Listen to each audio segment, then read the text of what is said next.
dans les grandes villes de France et sur de nombreux axes routiers. Les blocages des agriculteurs se poursuivent. Les annonces du Premier ministre hier n'ont pas suffi à calmer la colère du secteur plus que jamais mobilisé. Voyez un peu cette carte du territoire. Des barrages sont installés au niveau de plusieurs carrefours stratégiques. En Île-de-France, les manifestants viennent de passer une seconde nuit sur leur campement improvisé. Il y en a 8 au total, dont celui de Chilly-Mazarin sur l'autoroute A6 où l'on retrouve tout de suite Julien Sauvager. Bonjour Julien, le convoi que vous accompagnez est actuellement le plus proche du marché de Rungis. C'est évidemment un symbole. Il est à l'arrêt car bloqué par les blindés de la gendarmerie.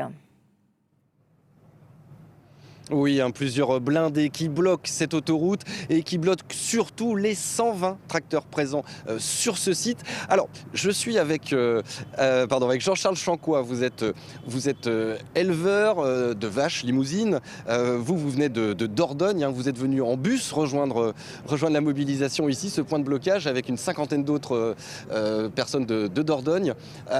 Là, quand vous voyez ces blindés qui vous bloquent, qui vous empêchent de progresser, soit vers Paris, soit vers Rungis, là, quel est votre sentiment là déjà ? Bon, je pense que c'est surtout pour nous impressionner et voilà, c'est plutôt une image plutôt qu'une vraie volonté de nous bloquer parce que bon, on voit très bien qu'il ne ferait pas le poids face à nous quoi. Voilà.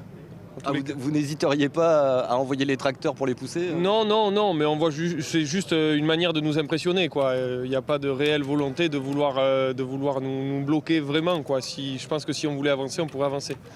Alors pour l'instant par contre vous êtes bien à l'arrêt, vous êtes bien installé ici, on le voit, il y a des toilettes, il y a un barbecue, il y a de quoi tenir un maximum de temps en fait. Ah oui, on est autonome pour plusieurs jours si on veut. Voilà, donc l'objectif d'avoir avancé du 15-20 km par rapport à hier, c'est aussi d'avoir resserré la pression autour de Paris pour que nos élus et nos ministres comprennent que voilà, la pression monte et que aucune annonce fait que les choses ne peuvent s'améliorer pour le moment.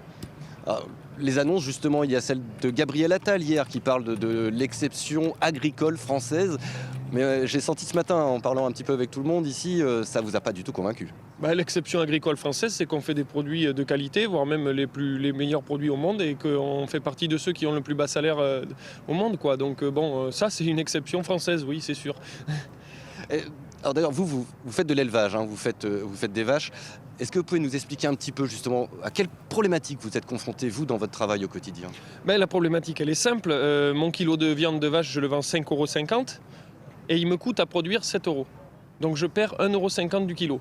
Et si la loi Egalim était respectée, mes coûts de production seraient respectés. Donc je pourrais la vendre 7 €. Donc pour moi, il est vital que la loi soit respectée pour que je puisse vendre ma viande à son coût de production, c'est-à-dire 7 €. Donc c'est pas énorme, ce que je demande c'est 1,50 € du kilo de viande en plus. Quand on sait qu'un kilo de viande est revendu au consommateur entre 25 et 30 € le kilo, les 1,50 € que je demande en plus, c'est pas une grosse marge. D'autant plus que j'insiste sur le fait que nous ne voulons pas faire payer cette augmentation aux consommateurs et nous insistons sur le fait que ce soit les industriels de l'agroalimentaire qui réduisent leur marge pour que nous, on puisse prendre les 1,50 € en plus. S'il y avait une seule mesure à prendre pour vous faire retourner dans votre exploitation et retourner auprès de vos bêtes, ce serait laquelle ? Le respect de la loi Egalim. Parfait. Merci beaucoup. Vous allez être encore ici pendant quelques heures, quelques semaines, quelques jours, on ne sait pas encore. Mais vous le voyez, ici la motivation est très très forte. Il n'est pas question de lever ce barrage et ce blocage. Et puis peut-être que vous avez entendu régulièrement, il y a des klaxons, des automobilistes qui passent à côté. Voilà, qui montre le soutien très très fort de la population, des automobilistes qui soutiennent largement ce mouvement encore aujourd'hui.